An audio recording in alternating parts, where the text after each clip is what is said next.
G20 के president के तौर पर भारत आप सभी का हार्दिक स्वागत करता है। Giorgia Meloni, Mr. Cyril Ramaphosa, His Royal Highness Sheikh Mohammed bin Zayed Al Nahyan, Mr. Joseph Biden, President of the United States of America, the Right Honorable Rishi Sunak, Prime Minister of the United Kingdom, President of Comoros and Chairperson of the African Union. African union को G20 की स्थायी सदस्यता दी जाए।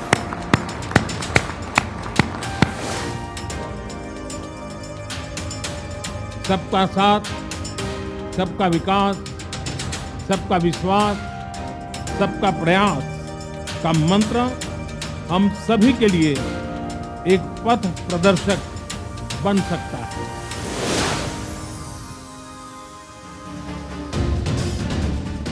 नमस्कार, मैं हूं अदिति नागर और आप देख रहे हैं पॉलिटिकल कॉरिडोर। दिल्ली G20 शिखर सम्मेलन में सबसे बड़ी कामयाबी वो ये है कि नई दिल्ली लीडर्स घोषणा पत्र पर G20 देशों की मोहर लग चुकी है। 37 पन्नों के इस घोषणा पत्र में 83 पैराग्राफ है। आपको लग रहा होगा 83 पैराग्राफ है, इतने सारे देश हैं, बड़ी बैठक है। लेकिन आपको खास बात बता दें, इस पर मोहर लगना इसलिए महत्वपूर्ण था क्योंकि एक एक पैराग्राफ को डिटेल्ड और बहुत ही माइन्यूट तरीके से पढ़ा जाता है।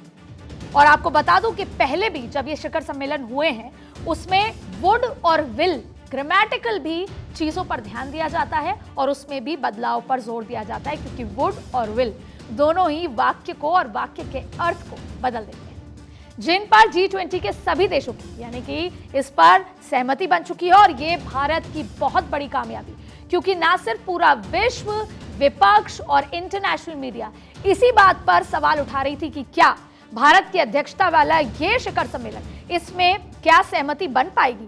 जहां पर रशिया से पुतिन नहीं आ पाए, जहां पर चाइना से शी जिनपिंग नहीं आ पाए, वहां पर कई मुद्दों पर सहमति नहीं बनेगी। और जब बिना सहमति वाला G20 होगा, वो साझा पत्र नहीं निकलेगा, तो वो भारत की कामयाबी या इस सफलता असफलता को सवाल उठाएगा। लेकिन अब आपको बता दें कि सहमति बन चुकी है। घोषणा पत्र में भारत की हरित विकास पहल को मंजूरी मिली है। संतुलित, समावेशी, मजबूत, स्थायी विकास पर बल दिया गया है।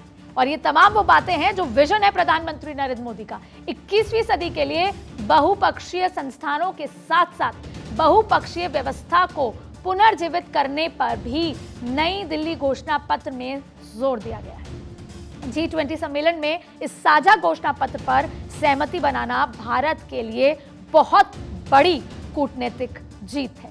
आप इसे प्रधानमंत्री नरेंद्र मोदी की कूटनीतिक क्रांति भी कह सकते हैं।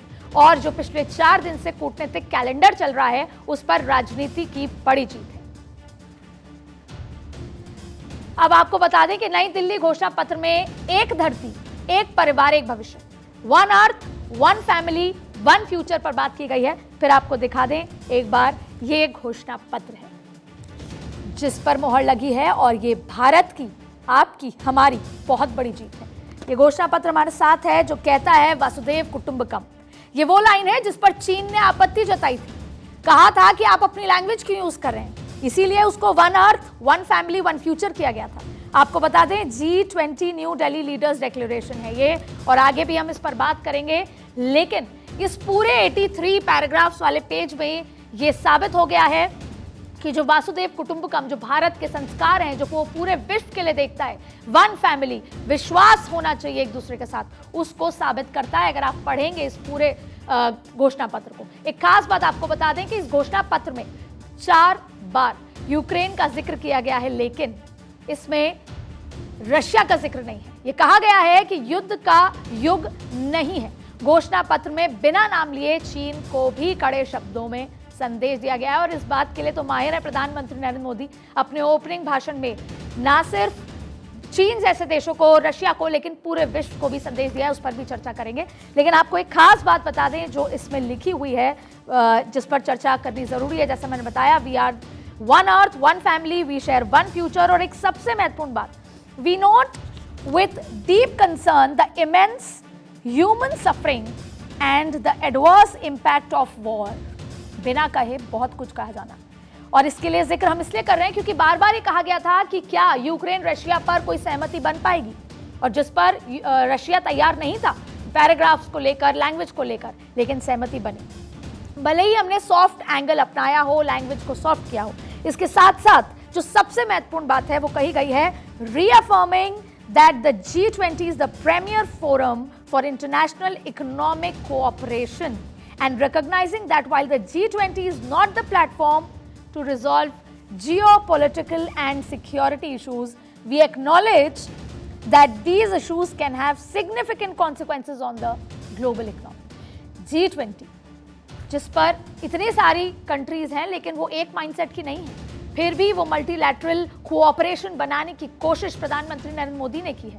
भले ही कहा गया है कि जियोपॉलिटिकल रिफ्ट जो हैं, जिसमें चीन और रशिया के साथ साथ भारत चीन के जियोपॉलिटिकल रिफ्ट, अमेरिका भारत के जियोपॉलिटिकल रिफ्ट, ये सब कुछ कहा गया है, लेकिन उसके बावजूद भी इसका इम्पैक्ट इकोनॉमी में पड़ता है। इकोनॉमी के ऊपर ना सिर्फ पूरे विश्व की इकोनॉमी के साथ साथ ये इम्पैक्ट इसीलिए जरूरी है कि आप ये वॉर वाले जोन से बाहर निकलें। अब इसमें कहा यह गया है कि कोई भी देश दूसरे देश की जमीन पर कब्जा ना करे और हर देश दूसरे देश की संप्रभुता का सम्मान करे।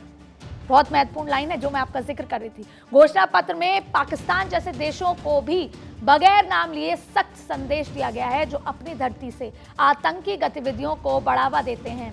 न्यू दिल्ली डिक्लेरेशन में वैश्विक आतंकवाद का 9 बार जिक्र है और आतंकवाद को अंतर्राष्ट्रीय शांति सुरक्षा के लिए गंभीर खतरा बताया गया है। G20 के देश इस बात पर एक मत थे कि आतंकवाद किसी भी रूप में मंजूर नहीं। आप भारत की प्रधानमंत्री नरेंद्र मोदी की कूटनीतिक जो स्टाइल है उसे समझिए। इसके साथ ही आतंकी समूह को पनाह देने के खिलाफ सहयोग बढ़ाने की बात पर भी G20 देशों को सहमत किया गया है और इस पर डिक्लेरेशन में उसे कहा गया है। आपको सिर्फ 2 लाइन में मैं जिक्र करती हूँ। We call on all states to uphold the principles of international law। हालांकि बहुत बड़ा, एक बार मैं आपको बता दूंगी ये पैराग्राफ, लेकिन इसका मतलब ये है geopolitical rift, America China, Bharat China, या चाइना की जो वो अरुणाचल प्रदेश में जिस तरीके से मैप में बदलाव, तमाम चीजें, और फिर ये जियोपॉलिटिकल रिफ्ट जो यूक्रेन रशिया के बीच है वो ठीक नहीं है। और यही वजह है कि आखिरकार ये कहा गया है कि today's era must not be war. अब आइए सुनते हैं कि इस पर प्रधानमंत्री नरेंद्र मोदी ने क्या कुछ कहा। हमारी टीम्स के हार्डवर्क से और आप सभी के सहयोग से नई Delhi G20 leaders summit declaration पर सहमति बनी है।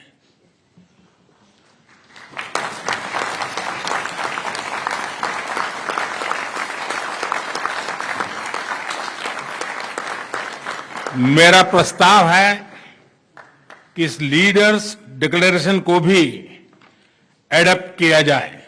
मैं इस डिक्लेरेशन को एडॉप्ट करने की घोषणा करता हूं।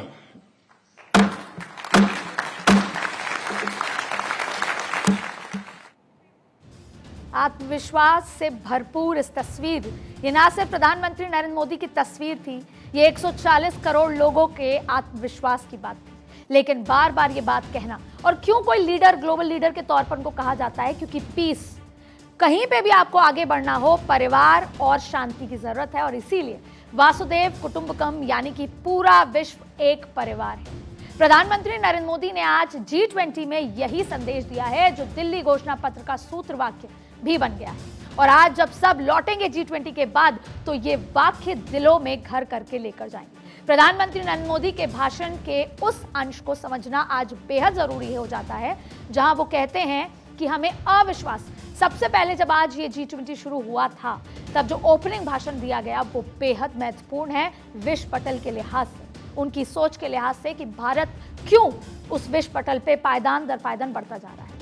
हमें जो अविश्वास की बात की कि अविश्वास की गहराई इतनी ज्यादा बढ़ती जा रही है जिसे कम करना होगा। उन्होंने दिल्ली में G20 समिट को लेकर दुनिया के बड़े बड़े लीडर्स आए हुए हैं, लेकिन रूस के राष्ट्रपति व्लादिमीर पुतिन और चीन के राष्ट्रपति शी जिनपिंग का न आना भी सुर्खियां बना और इसके लिए कहा गया कि कहीं ना कहीं मल्टीलैटरल कोऑपरेशन की कमी है और उसकी वजह है geopolitical rift.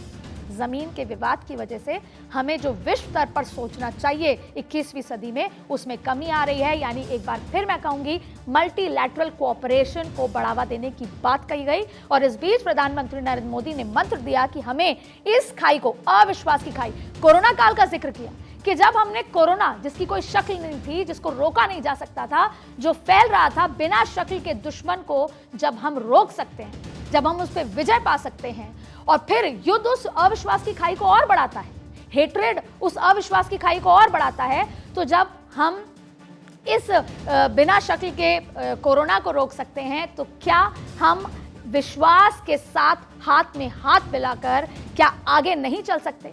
Self centric approach से ह्यूमन सेंट्रिक अप्रोच पर नहीं आ सकते? और ये बात सिर्फ एक ग्लोबल लीडर ही कर सकता है।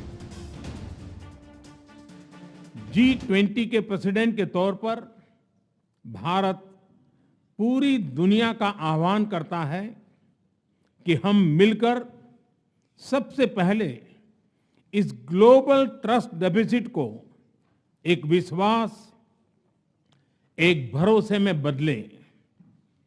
यह हम सभी के साथ मिलकर चलने का समय है और इसलिए सबका साथ, सबका विकास, सबका विश्वास, सबका प्रयास का मंत्र हम सभी के लिए एक पथ प्रदर्शक बन सकता है। आज से पहले भी 2008 से G20 का सम्मेलन होता आया है, लेकिन कभी भी मैंने इंटरनेशनल अखबार पढ़े, इंटरनेशनल मीडिया से बात की, हमने अमिताभ कांत जी से बात की, हमने तमाम सेक्रेटरी से बात की, लेकिन इस तरह का आयोजन, भव्य आयोजन के साथ साथ इस तरह के विजन के साथ आयोजन आज तक नहीं हुआ। क्योंकि माना तो सिर्फ यही जाता था कि G20 केवल इकोनॉमिक फोरम की बात करता है, लेकिन क्योंकि अब हम मिलेट्स की बात करें, क्लीन एनर्जी की बात करें, हम विमेन लेड डेवलपमेंट की बात करें, ये तमाम चीजें अगर अच्छी होती हैं, बेहतर होती हैं, समावेशी तरीके से होती हैं, तो अल्टीमेटली हम इकोनॉमिक ग्रोथ पर जाएंगे। लेकिन आज एक बहुत खास चीज हुई, वो है जो मिशन था ग्लोबल साउथ एजेंडा भारत का, जो कि चाइना का भी था। उस लिहाज से जैसे आपको बता दें कि ब्रिस्क मीटिंग में प्रधानमंत्री मोदी ने एक बात कही थी। प्रधानमंत्री नरेंद्र मोदी ने कहा था कि भारत ग्लोबल साउथ की आवाज बनने जा रहा है और आज उसको चरितार्थ किया और G20 में उस आवाज को सुना जाएगा। और G20 समिट की शुरुआत के साथ ही ग्लोबल साउथ टर्म सुनने में आ गया। ग्लोबल साउथ का मतलब दुनिया की जो दिशाओं से नहीं है कि ग्लोबल साउथ हम साउथ नॉर्थ की बात कर रहे हैं, इसका उत्तर दक्षिण से कोई संबंध नहीं है, लेकिन ग्लोबल साउथ नॉर्थ को डेवलप्ड कंट्रीज के तौर पर देखता है, तो वहीं ग्लोबल साउथ को डेवलपिंग कंट्रीज के तौर पर देखा जाता है। एक बार फिर आपको समझाते हैं, global north, global south. North developed countries का जमावड़ा है और ग्लोबल साउथ डेवलपिंग कंट्रीज या जिनका इंफ्रास्ट्रक्चर इकोनॉमी में जो वीकर सेक्शन है उनका जमावड़ा है, उन कंट्रीज का। तो अब ग्लोबल साउथ को लीड करने के लिए, क्योंकि देखिए डेवलप कंट्रीज को लीड करना फिर भी आसान होगा, लेकिन डेवलपिंग कंट्रीज को आगे ले जाना आसान नहीं है। और प्रधानमंत्री नरेंद्र मोदी ने आज उसको बुलंद करने के लिए जिस तरीके से जो क्राइटेरिया, लेकिन आपको बता दें जिस तरीके से अफ्रीका यूनियन जो है उसको शामिल किया गया, उससे ये साबित हो गया कि प्रधानमंत्री नरेंद्र मोदी किस लिहाज से इस ग्लोबल साउथ एजेंडे को आगे लेकर जा रहे हैं। अब देखिए, चीन दुनिया का वो पहला देश था जिसने ग्लोबल साउथ की 134 देशों की ताकत साल 2014 में ही पहचान ली थी और चीन ग्लोबल साउथ का सरदार बनने की कवायद में लग गया था। चीन ने OBOR कार्यक्रम की शुरुआत कर इन देशों में निर्माण कार्य करना शुरू कर दिया था, इन देशों में पैसा लगाना शुरू कर दिया था और धीरे धीरे इन देशों को अपने कर्ज जाल में फंसाना शुरू कर दिया था और कई देशों की अर्थव्यवस्था को अपने कर्ज जाल में फंसाकर, अब टेक्निकल चीजें छोड़ देते हैं, आपको समझाते हैं। चीन चाहता था कि वो ग्लोबल साउथ का लीडरशिप करे और उससे BRI और तमाम मुद्दों पर उन्होंने सोचा कि हम इस जाल में फंसाएं कि ये लोग, हम ये वाली जो कंट्रीज हैं मेरे पे डिपेंडेंट हैं। लेकिन आपको ये बता दें कि प्रधानमंत्री नरेंद्र मोदी ने अपनी पहल से इस पे लीड ली और आज चीन को इस पे मिर्ची लग रही थी, लेकिन आपको बता दें कि प्रधानमंत्री नरेंद्र मोदी इस ग्लोबल साउथ एजेंडे पे क्या कुछ कहते हैं। फिजिकल इंफ्रास्ट्रक्चर के साथ साथ सोशल, डिजिटल तथा फाइनेंशियल इंफ्रास्ट्रक्चर में अभूतपूर्व पैमाने पर निवेश हो रहा है। इससे हम एक विकसित भारत की मजबूत नींव रख रहे हैं। हमने ग्लोबल साउथ के अनेक देशों में एक विश्वसनीय पार्टनर के रूप में energy, railway, water, technology parks जैसे क्षेत्रों में इंफ्रास्ट्रक्चर प्रोजेक्ट्स इंप्लीमेंट किए हैं। इन प्रयासों में हमने डिमांड ड्रिवन और ट्रांसपेरेंट अप्रोच पर विशेष रूप से बल दिया है। पीजीआईआई के माध्यम से हम ग्लोबल साउथ के देशों में इंफ्रास्ट्रक्चर गैप को कम करने में महत्वपूर्ण योगदान दे सकते हैं। फ्रेंड्स, भारत कनेक्टिविटी को क्षेत्रीय सीमाओं में नहीं मापता। सभी क्षेत्रों के साथ कनेक्टिविटी बढ़ाना भारत की मुख्य प्राथमिकता है। हमारा मानना है कि कनेक्टिविटी विभिन्न देशों के बीच आपसी व्यापार ही नहीं, आपसी विश्वास भी बढ़ाने का स्रोत है। कनेक्टिविटी इनिशिएटिव्स को प्रमोट करते हुए कुछ मूलभूत सिद्धांतों का सुनिश्चित किया जाना महत्वपूर्ण है, जैसे अंतर्राष्ट्रीय नॉर्म्स, रूल्स तथा लॉज का पालन, सभी देशों की संप्रभुता और क्षेत्रीय अखंडता का सम्मान, डेट बर्डन की जगह फाइनेंशियल वायबिलिटी को बढ़ावा देना और पर्यावरण के सभी मापदंडों का पालन करना। आज जब हम कनेक्टिविटी का इतना बड़ा इनिशिएटिव ले रहे हैं, तब हम आने वाली पीढ़ियों के सपनों के विस्तार के बीज बो रहे हैं।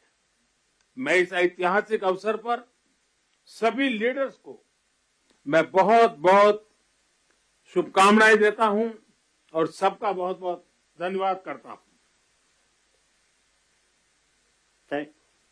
Thank you, sir.